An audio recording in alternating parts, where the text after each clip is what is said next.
घर के मंदिर में जलने वाले दीपक घंटी रोज धोने वालों गौर से सुन लो, वरना पूरा घर हो जाएगा बर्बाद। दोस्तों, जीवन में चाहे कितनी भी मुश्किलें क्यों ना आए, एक चीज कभी मत भूलिए, पूजा मंदिर में रखी घंटी, देवी देवताओं की मूर्तियां और जलते दीपक के साथ कुछ गलतियां ऐसी होती है जो अगर हो गई तो किस्मत का पहिया उल्टा घूमने लगता है। ऐसा दुर्भाग्य आता है कि संभलना भी नामुमकिन हो जाता है। घर में बरकत रुक जाती है, खुशियां सूख जाती हैं और गरीबी ऐसे कदम चूम लेती है कि चाह कर भी हटती नहीं। भक्तों, हो सकता है आप भी अनजाने में वही गलतियां कर रहे हो, इसलिए पैसा पास टिकता नहीं, घर में अशांति रहती है और सफलता बस दूर से हाथ हिलाती है। हम बिना समझे जाने अनजाने कुछ ऐसा कर बैठते हैं जो हमारे भाग्य का दरवाजा बंद कर देता है, और जब सब हाथ से निकल जाता है तब हमारे पास रह जाता है सिर्फ पछतावा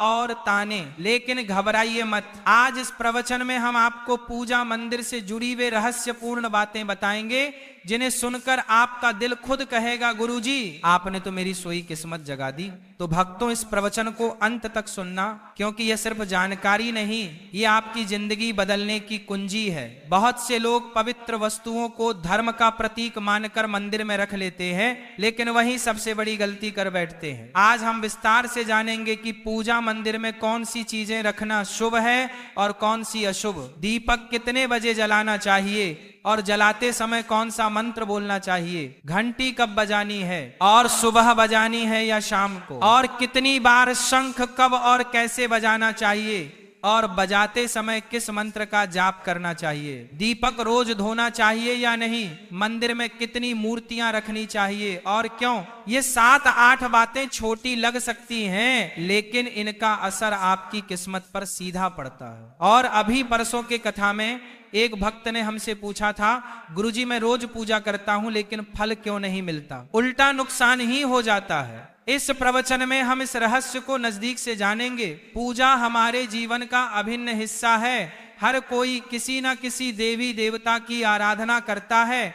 कोई माँ दुर्गा के चरणों में शीश झुकाता है तो कोई भगवान विष्णु के नाम का स्मरण करता है, और हाँ, उनकी पूजा का फल भी मिलता है। लेकिन क्या आप जानते हैं, छोटी छोटी अनजानी गलतियां ही उस फल को रोक देती हैं। ये गलतियां इतनी मामूली लगती हैं कि हम इन्हें नजरअंदाज कर देते हैं, लेकिन शास्त्रों में साफ लिखा है पूजा में पूर्ण फल पाना है तो इन बातों का ध्यान रखना जरूरी है। आज हम बात करेंगे घर के मंदिर में दीपक और घंटी के सही उपयोग के बारे में। क्या दीपक को रोज धोना चाहिए या हफ्ते में 1-2 बार? धातु का दिया हो तो कब और कैसे साफ करना चाहिए? मिट्टी के दीपक का सही समय और सही अवसर कौन से हैं? मंदिर में किस प्रकार की घंटी का उपयोग सबसे शुभ माना जाता है? घंटी कब बजानी है, कितनी बार बजानी है, और क्या शाम की पूजा में घंटी बजाना उचित है? इन सभी सवालों के जवाब आपको आज के इस प्रवचन में मिलेंगे। भक्तों, एक बात याद रखिए, अधूरी जानकारी कभी कभी नुकसानदेह साबित होती है, इसलिए इस प्रवचन को अंत तक जरूर सुने। कुछ लोग होते हैं जो वीडियो को इधर उधर से काट कर देखते हैं, बीच से स्किप करते हैं और फिर कहते हैं कि जीवन में सफलता क्यों नहीं मिल रही।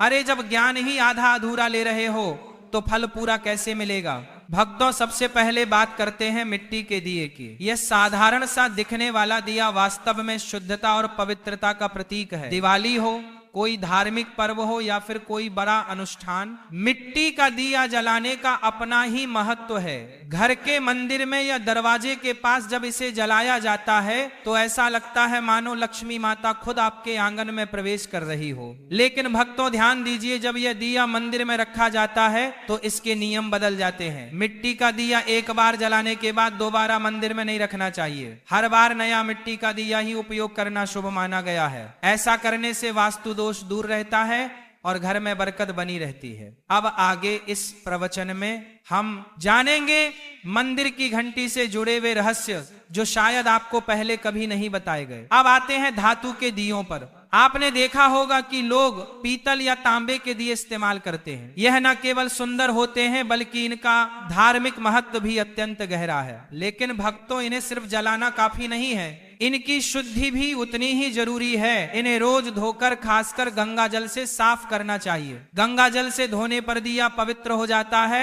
और घर में सकारात्मक ऊर्जा चारों ओर फैल जाती है। अगर आप हफ्ते में केवल 1-2 बार इन्हें साफ करते हैं तो ये पूरी तरह से शुद्ध नहीं हो पाते, इसीलिए इसे अपनी रोजाना की आदत बना ले। और अब आते हैं घर के मंदिर की घंटी पर। पीतल की घंटी की ध्वनि ऐसी होती है जो वातावरण की नकारात्मक ऊर्जा को तुरंत दूर कर देती है और सकारात्मकता का प्रवाह बढ़ा देती है। लेकिन भक्तों, इसे कभी भी दक्षिण दिशा में ना रखें, यह अशुभ माना जाता है। घंटी को हमेशा पूजा स्थल के पास या मंदिर के प्रवेश द्वार पर रखें। सबसे शुभ घंटी वह होती है जिस पर गरुड़ की नक्काशी हो। इसे गरुड़ घंटी कहते हैं और इसे अत्यंत पवित्र व फलदायक माना गया है। अब सवाल आता है, घंटी कितनी बार बजानी चाहिए? भोग लगाते समय घंटी को 5 बार बजाएं। ऐसा करने से भगवान भोग को जल्दी स्वीकार करते हैं। पूजा के दौरान घंटी को जोर जोर से या लगातार नहीं बजाना चाहिए, सिर्फ 3 बार बजाना ही उचित है। घंटी को हमेशा दाहिने हाथ से बजाएं और इसका मुख पूजा स्थल की ओर होना चाहिए।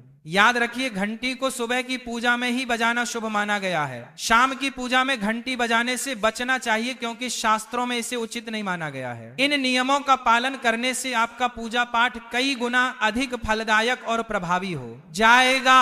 भक्तों, यह बातें छोटी लग सकती हैं लेकिन इनका असर आपकी किस्मत पर गहरा पड़ता है। भक्तों, एक और बहुत ही महत्वपूर्ण बात जो अक्सर लोग नजरअंदाज कर देते हैं, जब भी आप किसी मंदिर जाएं, खासकर घर के बाहर वाले मंदिर में, तो मंदिर में प्रवेश करते समय ही घंटी बजाएं।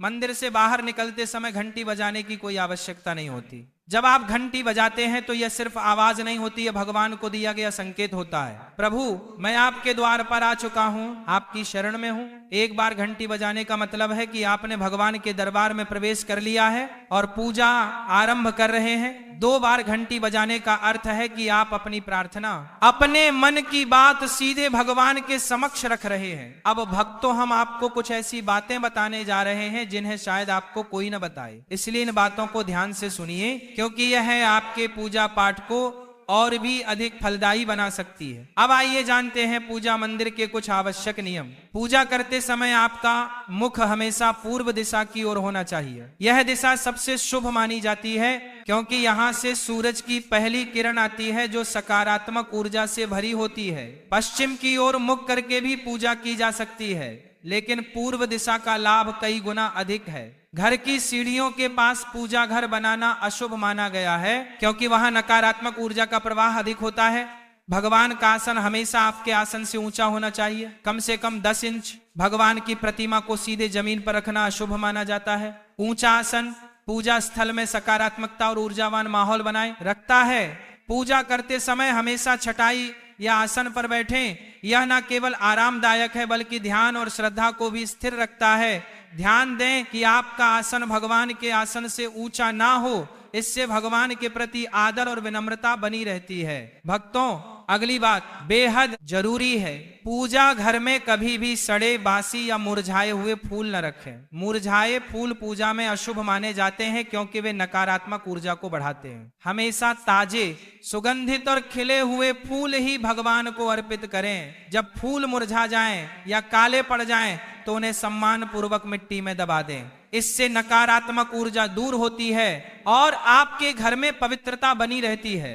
भक्तों, एक और महत्वपूर्ण नियम, जिस कमरे में आप सोते हैं उसमें घर का मंदिर नहीं बनाना चाहिए। यदि परिस्थिति के कारण आपको अपने सोने के कमरे में ही मंदिर रखना पड़े तो रात को मंदिर को ढक दें या उस पर पर्दा डाल दें। इससे रात के समय मंदिर से निकलने वाली ऊर्जा आपके विश्राम को प्रभावित नहीं करेगी। ऐसा करने से घर में शांति और आपकी पूजा में एकाग्रता बनी रहती है। अब एक और विशेष बात,